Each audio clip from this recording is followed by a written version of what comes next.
Authorities are investigating a deadly officer-involved shooting that took place in Lemoore, California, on Tuesday, September 30th, 2025. According to Police Chief Michael Kendall, the incident began around 1 o'clock in the afternoon when a Lemoore officer responded to an apartment on Blake Street, not far from 18th Avenue and Hanford-Armona Road. The officer was following up on an alleged assault case that reportedly occurred about 5 years ago in Reno, Nevada.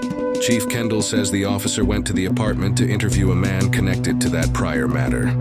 The man allowed the officer inside, and at first the encounter appeared to be routine. But what happened next quickly escalated into a violent confrontation. According to the police account, the man allegedly grabbed a knife once the officer entered the apartment. Officials say he then attempted to attack the officer with the weapon. Fearing for his safety, the officer fired his service pistol. The man collapsed almost immediately. He allegedly dropped the knife as he fell, and officers on the scene quickly called for medical aid. According to authorities, life-saving measures were performed, but the man later died from his injuries. The officer involved was not physically hurt during the incident. The man's name has not yet been released, pending notification of family. According to Chief Kendall, the case will now be handed over to the Kings County Sheriff's Office, which is standard protocol in incidents involving the use of deadly force by law enforcement. The officer has been placed on administrative leave, also in line with department policy. Officials stress that the investigation is still in its early stages.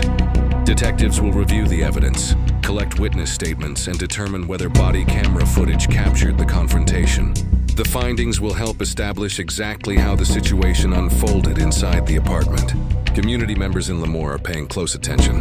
This is the first officer-involved shooting in the city since 2019, according to local officials.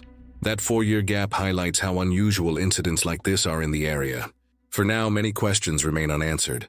Why did a call related to an alleged assault from years ago in Reno lead to a deadly encounter in Lemoore? What exactly triggered the escalation once the officer entered the apartment? And could anything have been done to avoid the use of lethal force? As the investigation continues, officials say more details will be released in the coming days. In the meantime, both the community and the police department wait for clarity on an incident that allegedly began as a simple interview, but ended with a man losing his life.